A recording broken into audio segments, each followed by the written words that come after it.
একদিন কাফেরদের মধ্যে থেকে এক বুড়ি মহিলা মক্কা থেকে পালিয়ে যাচ্ছিল, কিন্তু বুড়ি তার জিনিসপত্রে ভরা বস্তা নিয়ে ঠিকমতো চলতে পারছে না।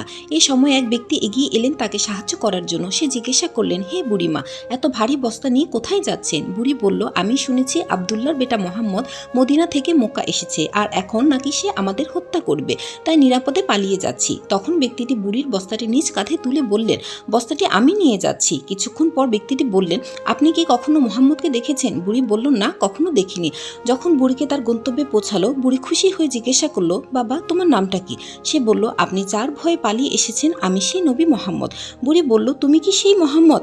আপনি বললেন, হ্যাঁ, আমি সেই মোহাম্মদ। বুড়ি নবীজিকে বলল, তোমার মতো সাহায্যকারী কখনোই খারাপ হতে পারে না। সাথে সাথে কালেমা পড়ে বুড়ি ইসলাম ধর্ম গ্রহণ করলো। সুবহানাল্লাহ। ভিডিওটি ভালো লাগলে একটি লাইক দিয়ে চ্যানেলটি সাবস্ক্রাইব করে পাশে থাকবেন এবং বেশি বেশি করে শেয়ার করে অন্যকে শোনার সুযোগ করে দিবেন। আসসালামু আলাইকুম।